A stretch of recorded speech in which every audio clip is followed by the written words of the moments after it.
in a group this large before. I do have a little cheat sheet here. I'm a survivor of malignant melanoma. It is the most deadliest form of cancer, of skin cancer, that is. And I'm, like you said, 51 years old. I'm from the Cowlitz tribe. I also have Puyallup ancestry as well, and some Ojibwe. And I grew up in Lakewood, Washington, what I referred to as the far side of the tracks, which was the very low-income part of Lakewood. And as a young girl, I'm the second, the oldest of 6 girls, and Mom worked 2 jobs, Dad worked 12-hour days, 6-7 days a week. So Mom would take all of us to American Lake every day in the summer and drop us off around 9:30, 10 o'clock with a sack lunch. And she would always come back after the rush hour around 6:30 or 7. So we spent all our childhood summers at the lake. This is mostly American Lake South, which is also known as Tillicum. And I spent a lot of time in the water. I taught myself how to swim, taught a lot of other kids how to swim, taught my siblings how to swim, went on in high school to become a lifeguard. And in the 70s, growing up, there was no emphasis on skin cancer prevention or the use of sunscreens. So I had a lot of exposure to the sun. And I enjoyed being in the sun because it made me relax. And some facts about melanoma. Malignant melanoma kills 1 person per hour in the United States every day. It can spread very rapidly, and it does this by spreading through the blood and the lymphatic system, from the lymph nodes to the brain, the kidneys, the spleen. It occurs in people of all colors, but most often it occurs in fair-skinned people with blue eyes, like myself, and also people with red hair. Red-haired people do not have the same genetic makeup as people with brown or black hair. Red-haired people are very fair and sensitive to the skin. They are missing an important link in their DNA to prevent them from exposure to the sun. And also, when I was a young adult, raising 4 small children, kind of stair-step, 2 years apart in age, I was often stressed out with working and the challenges of being a mom. And after I would get my kids in bed, I'd go to the tanning beds. That was my thing to do to relax. And you could buy a membership for like $20 at the time. You could get naked, lay in that bed, and feel good. The light, the ultraviolet radiation penetrating your skin. You could listen to music, and I often liked the tans that I would get.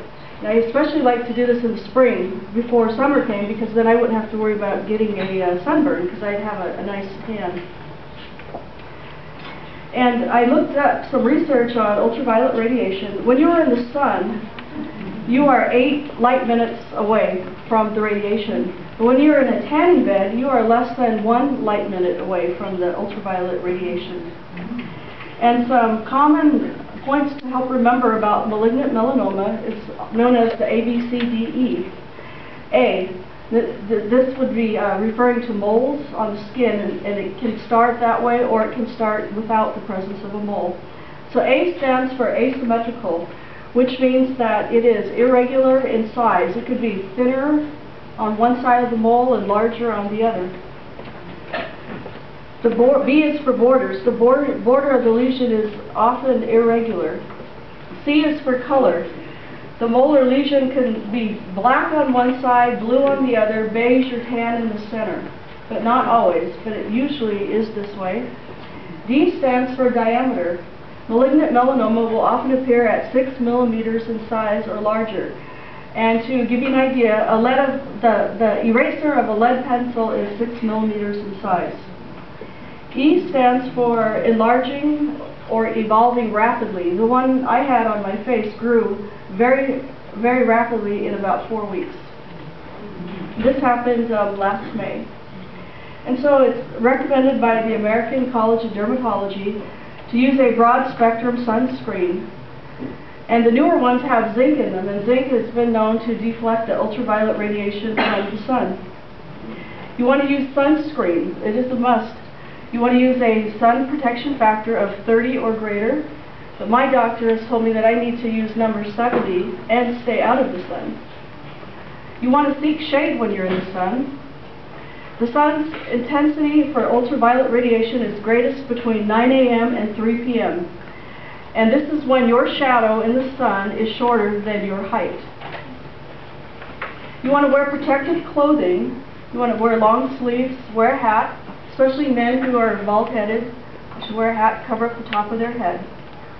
Even when you drive, you should wear sunscreen on your face, because if you're driving like I do up and down the Interstate 5 corridor going north and south, when I'm coming home and the sun is setting, it's hitting me on the left side of the face, and that is where I had my malignant melanoma.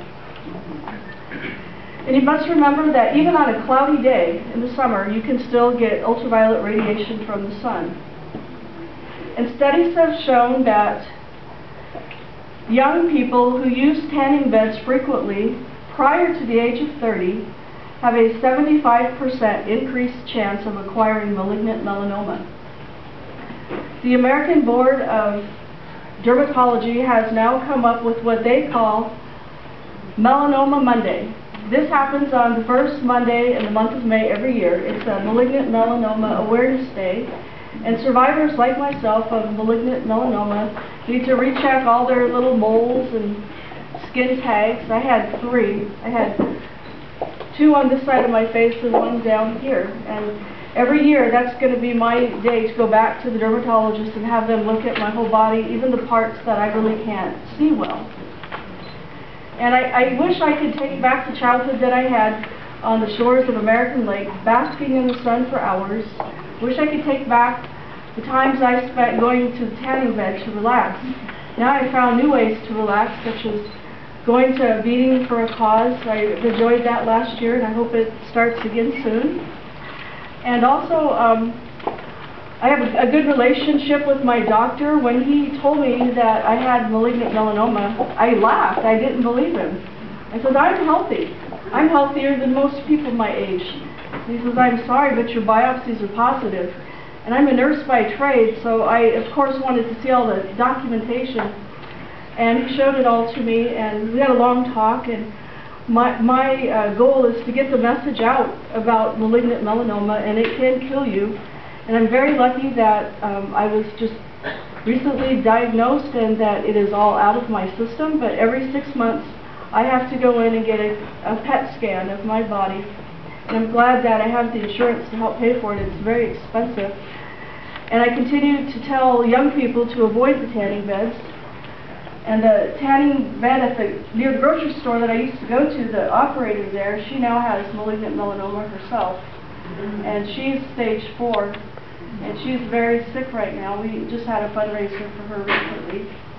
And when I see these young girls coming in and out of that tanning bed place, I tell them, you know, this isn't good for you. Sometimes they laugh, sometimes they listen. But I hope that you've all got something from my story. Thank you. Thank you.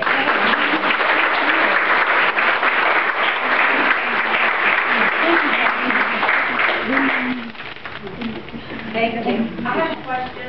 Sure. Do the tanning beds here, do they have information? Do they have pamphlets and everything? What they tell you at the when you go into a tanning salon, you know, they tell you that their tanning beds are the good kind of radiation.